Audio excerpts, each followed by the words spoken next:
Oi pessoal, saudações coloradas, sejam bem-vindos a mais um vídeo. O material aqui de atualização, tá? Primeiro assunto, Fabrício Bustos, lateral direito, argentino. O Inter está nesse esforço para que o jogador venha agora, tá? Os valores, tá, vão ser reduzidos, tá? Porque os primeiros valores que apareceram vieram lá da imprensa argentina e aqui se soube e se repercutiu, tá? Seria 2,5 milhões de dólares que o Independiente estava pedindo pelo Bustos para liberar ele agora. E o Independiente queria o pagamento da dívida que o Internacional tem, porque ele não quitou totalmente o Cuesta e teria 1 milhão de dólares a serem quitados. E então no total daria 13,5 milhões de dólares. Isso é o que o Independiente colocou para o Inter. Isso evidentemente deu uma assustada e o Inter pegou e fez o que se imaginava. Tá? E não tem nenhuma surpresa, como o jogador está nesse período aí em que ele pode assinar pré-contrato com outro clube, né? O vínculo dele com o Independiente se encerraria em junho e julho, meio do ano. Então, como o Inter poderia assinar pré-contrato, outro clube poderia fazer isso, o Inter deu uma volta no Independiente, foi atrás do jogador e do procurador, e deve ter... tá? Essas contratações de jogador que está livre, ou em jogador em final de contrato, mesmo que você faça um pré-contrato, nunca vem de graça, tá? Sempre tem alguma coisa a pagar. Tá? Então, o procurador deve ter recebido aquilo que o satisfaz, o jogador também, um prêmio por assinatura, e o Inter deve ter oferecido um contrato muito bom para ele e ele assinou. Tá? Porque realmente ele estava com desejo de sair do clube argentino. Tá? Eu já falei para vocês alguns motivos, tem coisas estranhas que acontecem lá no Independiente, tá? E o jogador realmente não deveria ficar no Independiente da Argentina pensando na carreira dele, já que ele é um jogador jovem, que passou por seleção argentina, tá? O Independiente é um clube que tem algumas coisas estranhas ali, né? Do jogador ter que pegar uma parte do que ele ganha e devolver, porque isso aí alimenta uma parte da torcida, né? Os barra brava. Então, essa coisa do jogador pegar aquilo que ele recebe, né? Sai do clube, do caixa do clube, vai para pagar o jogador. Só que isso não fica tudo na conta do jogador. Ele tira uma parte em dinheiro e repassa para dirigente. Isso é uma coisa que acontece no futebol há muitos anos. Tá? Só que eu não sabia que esse dinheiro era para ir para a torcida, tá? Do Independiente. Tá? Isso realmente é que me chamou a atenção. Tá? E não essa coisa do jogador, tá, recebo, vamos supor, 200 mil. É o que vai para minha conta. Tá? Vamos supor, eu sou jogador. Recebe 200 mil. É o que vai, sai do clube e vai para minha conta.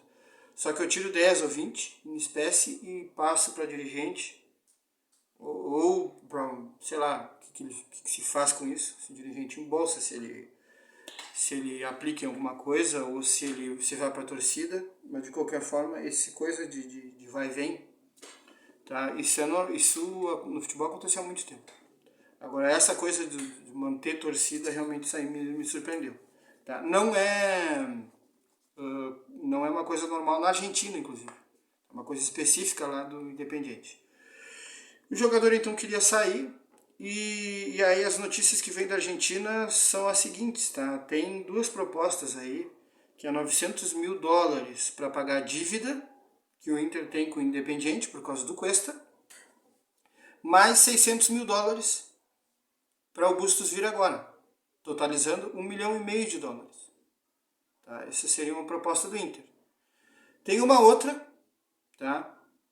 Que talvez, como essas conversas estão acontecendo, talvez seja até uma resposta, né? A gente não sabe. Mas uma outra proposta que foi noticiada e que vem lá da Argentina é de 900 mil para pagar a dívida do Cuesta, mais 3 vezes de 450 mil dólares, totalizando 1,3 milhão. Tá? 3 vezes 4, 12, 50... Então, 1,3 milhão parcelados em 3 vezes, mais os 900 mil, ou seja, isso daria 2,2 milhões. ao todo. Tá? Bom, vamos ver o que vai acontecer, só depois que a gente vai saber. Tá? Aliás, inclusive eu nem sei como é que o Inter conseguiu esse jogador, pelo nível dele. Eu já falei, tem um vídeo onde eu falo especificamente sobre esse jogador. Tá? O jogador realmente é muito bom. Ele tem um probleminha no jogo dele que me incomoda, mas as virtudes, as qualidades dele, elas ofuscam e muito, tá? Esse problema que eu vi. Tá? É um jogador realmente que veio para ser titular. Eu acho que ele jogaria em qualquer equipe do futebol brasileiro. Eu não sei como é que Flamengo não pegou esse jogador, Palmeiras, tá? Atlético Mineiro também, não sei como, mas que bom que o Inter conseguiu dar essa volta e conseguiu trazer esse jogador. Tá? Assunto número 2 é Edenilson, tá? Isso é importante porque aqui tem uma renovação. Tá? Foi anunciada uma renovação, o Inter prorrogou o contrato por mais um ano. O Edenilson tem contrato até 2023, o Inter deu mais um ano. Aumento de salário para o Edenilson, ele vai ser o jogador de salário maior no Inter. 3 milhões de dólares é a cláusula de rescisão para clubes do exterior. E a cláusula para clubes aqui do Brasil, cláusula de rescisão, ela aumentou. Ou seja, o Inter dificultou ainda mais para clubes nacionais. Ela é de 20 vezes o salário médio do jogador. Então, para um clube brasileiro pegar o Edenilson pela cláusula de rescisão, sai mais caro do que para o exterior. Tá? Então tá nesse pé. Brian Rodrigues. O Inter está insatisfeito com essa demora na resposta do clube americano. Tá? O que se diz é que o clube americano quer esse tempo é porque ele está vendo um jogador para substituir. Tá? E aí o Inter quer uma resposta logo, senão ele vai sair do negócio. Tá? Então é uma pressão do Inter para que essa resposta venha logo, porque o Internacional quer esse jogador e a proposta está ali na mesa deles há um bom tempo. Agradou a proposta, mas eles não responderam. A questão da busca por volantes, tá? O Inter segue buscando volantes, tá? Até porque isso aí é uma interpretação minha. O Inter pode vender o Dourado, e aí o Inter quer um número X de volantes ali, Edenilson, Lisiero, Lindoso, Johnny. Tá? Então o Inter, só aí eu já citei 4, tá? O com Dourado 5. Esse é um bom número de volantes para um plantel. Porém, eu acredito que essa busca incessante por volantes me faz entender que o Dourado pode estar sendo negociado. Tá? Então, esse jogador Gabriel, ele é um volante, vamos dizer, um marcador passador, jogador que eu já falei sobre ele. Ele é um bom passador. Nas tarefas defensivas ele vai bem, mas algumas coisas ele não entrega, né? Como chutes no gol, gols, assistências. Ele contribui muito pouco nesse aspecto, e no jogo alto também ele não é um jogador que vai tão bem. Tá?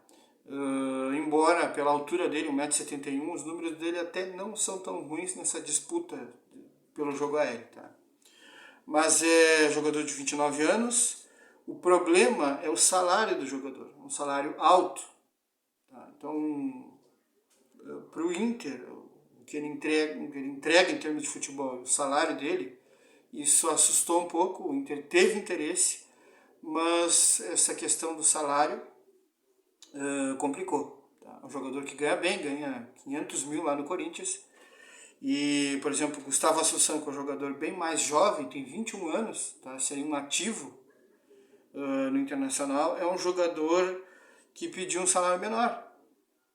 Tá? É um jogador que pode se valorizar e é um jogador diferente. Ele é um jogador que os números dele defensivos não são tão bons quanto os números do Gabriel, mas ofensivamente ele contribui mais. Tá? Então, para um jogador, vamos dizer, defensivo, marcador, passador, como é o Gabriel, tá? Eu acho que realmente está alto. Realmente o Inter deve provavelmente não vai fechar com esse jogador, vai buscar outros nomes, tá? Inter segue no Campeonato Gaúcho, esse é o assunto, o outro assunto, o penúltimo, que é o Inter jogando no Beira-Rio, amanhã, sábado, dia 29, Inter e União Frederiquense. Tá? O Inter de novo vai usar a sua força máxima, pode ter uma rotatividade aí que a gente espera no início, né? Os jogadores que mais sentiram, os jogadores que o Medina quer observar, então a gente pode ter algumas mudanças aí no time, vamos ver amanhã como é que vai ser. Eu vou fazer um pré-jogo para vocês, tá? E deixei por último a questão do futebol feminino, tá? Realmente eu estou nessa batalha há um bom tempo de fontes para poder trabalhar com o futebol feminino, tá? Analisar dados e estatísticas de jogadoras do futebol feminino é muito difícil, tá? Muito difícil, você não tem ferramentas. Até sites pagos não tem isso. E os mais acessíveis, que tem uma boa quantidade de dados, você tem lá o nome da jogadora, alguns dados, algumas informações, mas você não consegue fazer um scout, é difícil. E na própria plataforma aqui, canais que falam de futebol feminino são poucos, realmente não são muitos, tá? E, bom, quando você olha na mídia convencional, que a gente conhece mais, aí é 99,99999, futebol masculino, futebol masculino, futebol masculino. E uma palhinha sobre futebol feminino. Quando você vai para a alternativa, você até é um pouco mais equilibrado. Eu não diria equilibrado, eu diria que se fala mais de futebol feminino. Tá? Nós temos alguns canais que falam de futebol feminino, mas são poucos. Não dá nem para comparar com a chuva de informação e com quantidade de canais e de pessoas falando sobre masculino. Tá? Então, nesse sentido, eu sigo aí na batalha, vou continuar fazendo esse esforço aí, dedicando algumas horas para poder falar mais de futebol feminino. Indico aí o canal das GU, tá? Realmente é isso, é canal das GU. Pega a palavra gurias e corta. Fica só GU, canal das GU. É um canal dedicado ao futebol feminino, ali tem uma série de entrevistas com jogadoras, com dirigentes e atualizações sobre o futebol feminino, tá? Tem uma coisa que eu falei sobre salário de jogadoras, por exemplo, que eu falava que o salário era por o contrato era por temporada, tá? Essa é a tônica do futebol feminino, contrato por temporada, tá? E continua sendo a tônica. A questão é que o Internacional, tá, ele está tratando isso agora, recentemente, de uma outra forma. Ele já está fazendo contratos um pouco mais longos, tá? E tem jogadores que estão aceitando. Tá? Então o Inter já está começando a mudar isso. E já está começando a pagar um pouco melhor as jogadoras. Tá? E a questão, por exemplo, do Corinthians, a impressão que se tem é que, por exemplo, aqueles salários de 20 mil que eu falei que o Corinthians chegaria nesse patamar com algumas jogadoras, esse patamar já foi ultrapassado. Então algumas jogadoras já ganham até mais do que isso. Então, bom, é um mercado, o crescimento do futebol feminino e essa inflação que acontece, que é o que se espera, tá? Então, é isso, pessoal. Dá like, compartilha, considera a possibilidade de se inscrever no canal. Sugestões e críticas, agradeço muito. Recebo de bom grado, vou analisar todas as sugestões e críticas. E até mais, saudações coloradas. Por enquanto é isso.